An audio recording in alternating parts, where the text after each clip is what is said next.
Voltando al lado oculto, vamos a retomar el tema del tarot mental y el desenvolvimiento de cada um de vocês dentro de este estudo, que eu acho que é extremamente importante para muitas pessoas, principalmente terapeutas, pessoas que lidam com problemas de outros e querem ter uma percepção mais clara da origem desses conflitos, assim como as possibilidades futuras, de onde essa pessoa está indo e aonde pode chegar, digamos assim, com seus próprios sonhos, fantasias e seus próprios conflitos. Então, este tema, eu acho que é a primeira vez que é tratado desta forma. E eu queria ressaltar isso, não? Eu acho que o estudo das partes da mente que nos permitem sair do tempo e espaço nos quais nós vivimos, sem entrar no tema das drogas ou de outros métodos para chegar a estados alterados de consciência, eu acho que é fundamental para esta sociedade. Este estudo não devia estar fora do estudo oficial das consideradas ciências oficiais da mente. Mas lembro uma coisa interessante, faz uns 20 anos atrás fui convidado a Rio de Janeiro a dar uma série de conferências sobre o tarot, né? Já que na Faculdade de Psicologia em Rio de Janeiro estudavam Jung e estudavam o tarot. Eu fiquei um pouco entusiasmado e, à vez, confuso, porque num país no qual deveria existir um critério único de saúde e um critério único de estudo, vemos que, por exemplo, em Rio Grande do Sul, o tarot e os terapeutas que lidam com isso são relativamente criticados e não existe nada que dentro da universidade ou faculdade que estude isso. Mas em Rio de Janeiro as pessoas tinham a mente mais aberta, não sei hoje, e realmente estudar o tarot, estudar um inconsciente coletivo, estudar coisas que transcendem a racionalidade e estados alterados de consciência era motivo de estudo normal da faculdade. Então, por momentos, em alguns lugares eu vejo que a ciência clássica quer abraçar a mística e a mística sempre está disposta a se unir ao conhecimento clássico. Não deveria estar isso separado, deveria estar interligado, deveria ser uma opção que cada estudante tem. Ter uma percepção mais ampla da mente não é um pecado e não é um erro. Talvez o erro é seguir diminuindo a mente a concepções primitivas e extremamente antigas que não nos levam a nada, mas que transformar o homem em só um ser instintivo, sem espírito, sem alma, sem destino, é decir, um objeto que funciona através de uma série de combinações químicas e uma influência genética predominante. Não tenho nada contra isso, porque os egípcios entendiam que isso existe. Só que assim como entendiam que essas forças existem, inclusive a genética, como já falei em outras charlas, eles veiam o outro lado do ser humano. É decir, essa percepção do infinito, do universo, essa percepção de um tempo atemporal, é uma coisa que, ainda que esteja claro em infinidade de experiências que a psicologia coloca dentro da parapsicologia, eu coloco dentro da mística, é dizer, um estado alterado de consciência que permite que o homem saia de seu tempo e tenha uma percepção de si mesmo e de outros. Bom, isso é o que nós estamos tratando. Como ver um pouco mais longe de nossa nariz, é dizer, ver através do tempo. Quando di as charlas anteriores, fui explicando que nesse desenvolvimento meu desse estudo, que levou anos, eu comecei a memorizar os símbolos egípcios, a escrita egípcia, e botava na parede símbolos para de noite meditar em um, meditar em outro, e assim ir tentando integrar dentro de minha memória e dar à minha memória elementos de uma linguagem inconsciente. Claro que eso después de un buen tiempo, pasaron meses, comencé a tener, digamos así, experiencias de sueños, experiencias oníricas, en el cual aquella simbología se empezó a integrar cada vez más. Mas algo dentro de mí en aquella época me decía que yo tenía que ir para o Egito. E tu tens que ir para o Egito. Saía de uma meditação, quando tu vai para o Egito, já não era uma intuição, era uma cobrança que algo dentro de mim me exigia. Bom, e um dia fui, 23, 24 anos, estava lá no Cairo e procurando pessoas, tinha alguns contatos com a embaixada, embaixador en Egipto. Ahí fue el momento que comencé a conhecer pessoas que também lidavam com áreas místicas. Tive um contato com um mestre sufi, com o qual passei um período de tempo estudando, pesquisando. Aí fui que tive contato com o Tratado de Alcaram, que é algo que vamos desenvolver depois, como uma área de terapias, de curas, pero de algo que, que chega a nós, tá? Que é a canalização de energias. Mas foi o mar e um discípulo dele, que em uma viagem a Luxor, fomos a ver um túmulo que ele queria que eu viesse, porque já estávamos tratando desse tema de como perceber a simbologia e transformá-la em uma linguagem. Então, o problema, a discussão que nós tínhamos nessa época, se fora, já estava em uma etapa, digamos assim, que ele já me tinha aceitado como discípulo e nós estávamos entrando na parte então de discussões mais práticas e filosóficas sobre a cultura antiga e o desenvolvimento místico de alguns sacerdotes e grandes personagens na história do Egito antigo. Algo importante quando se encontra com místicos em outros lugares do mundo é saber que você não está só. Existem em diversos lugares do mundo pessoas que têm conhecimentos místicos e é bom quando vocês se encontram com elas e vemos que podemos trocar parte dessas experiências e não são coisas que estão escritas em um livro que um realizou, que outro experimentou, que um fala de outro que fez, são pessoas que vivem a mística, vivem da mística em termos práticos também e estão em uma procura constante, porque você, numa faculdade, passa 5, 6, 7 anos e forma em medicina, engenharia, psicologia. Dentro do mundo místico, você passa a vida toda estudando, aprendendo e adquirindo conhecimento sobre os temas que você começou a estudar com 18, 19, 20 anos. Então, não existe um limite, nem um fim. Eso es importante porque a sensación que uno tiene es de un abrazo de almas cuando você se encuentra con alguien que está dentro de su propia frecuencia y a sensación de que está dentro del mismo nivel, porque parece que todos sabemos o mismo, o todos vivenciamos o mismo en un grado mayor o menor.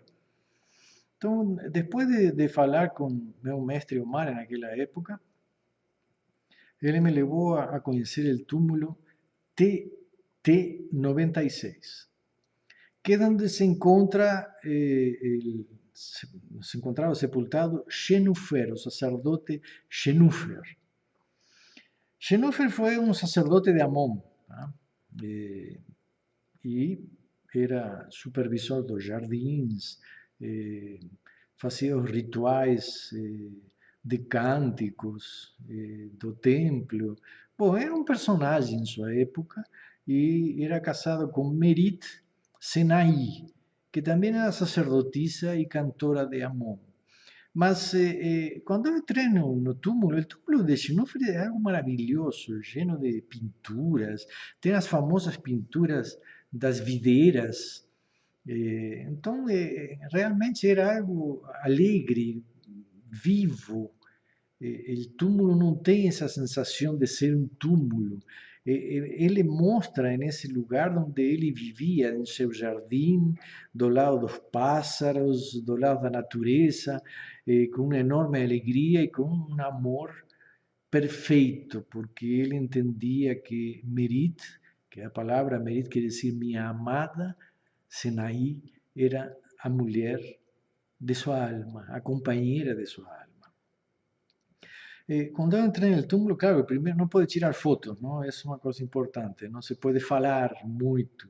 Mas eu desenhei um monte de coisas e fui prestando atenção na simbologia, que era muito importante, já que o Omar me disse, olha bem, porque aí tu vai encontrar uma grande resposta para tuas dúvidas sobre esse mecanismo de introjetar e evocar os símbolos, e como fazer quando você está frente a outra pessoa para evocar, chamar os símbolos, estabelecer a comunicação com a alma dessa pessoa para poder encontrar essa linguagem oculta que está dentro de ti e está na alma dessa pessoa também. Como puxar essa fórmula de falar.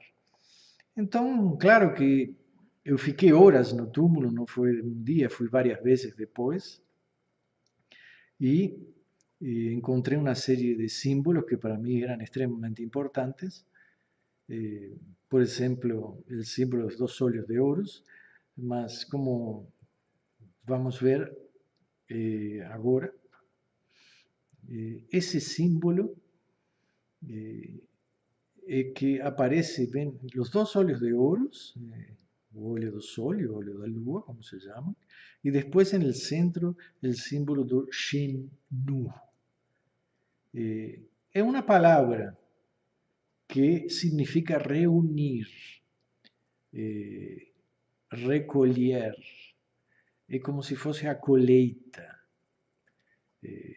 Shen, el primer símbolo de cima en realidad es muy interesante porque algunos egiptólogos lo colocan como un sol en el horizonte y otros lo colocan como un no, o que amarra, o que une, o que integra lo que está encima con lo que está embaixo.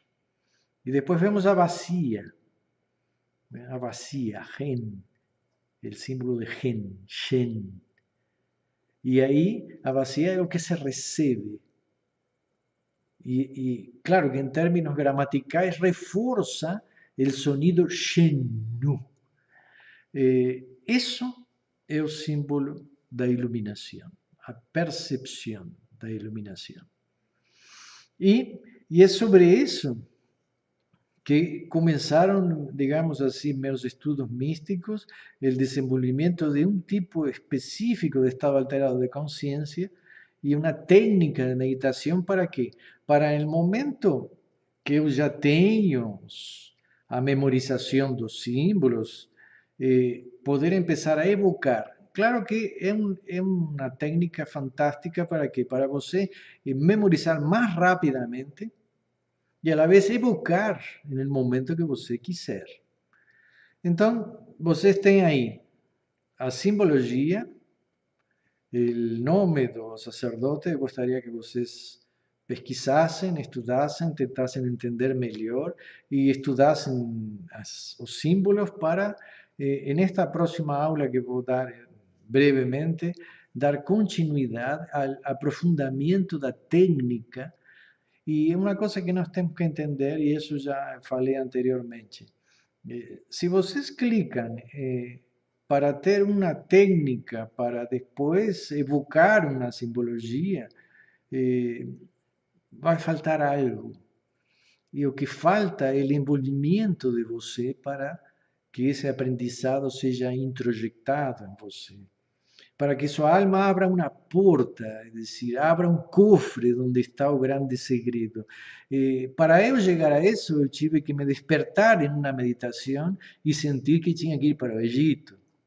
Para eu chegar a isso, eu tive que procurar pessoas no Cairo que estivessem envolvidas com esses estudos e esses conhecimentos do Antigo Egito. E de aí ir até o túmulo de Xenofert e abraçar essa alma e sentir-me como ele se sentia naquela época, entender lo que ele estava querendo dizer através de si mesmo, porque a própria palavra, o próprio nome de Xenofer se transformou em um recado para mim, uma palavra mágica. Mas por que todo esse processo me foi levando até essas consequências finais e até essas experiências?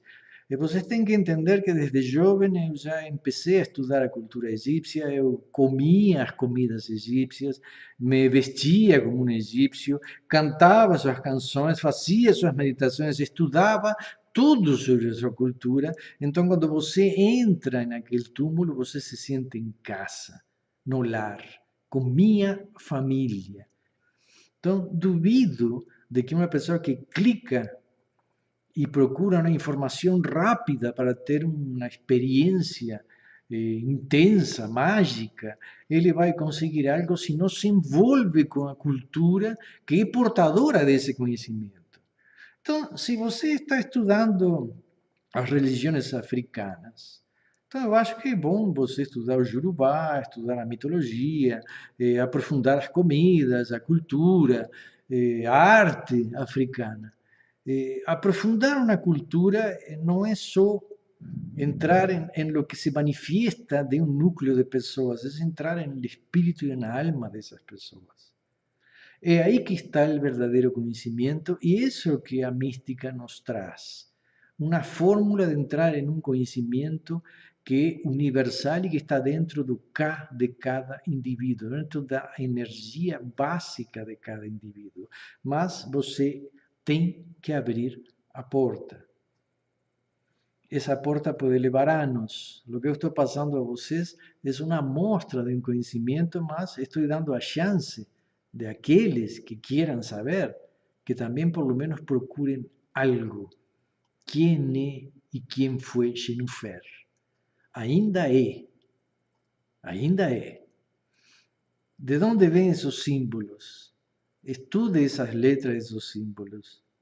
E na próxima charla vamos ver como trabalhar com eles. Então, obrigado, nos vemos na próxima.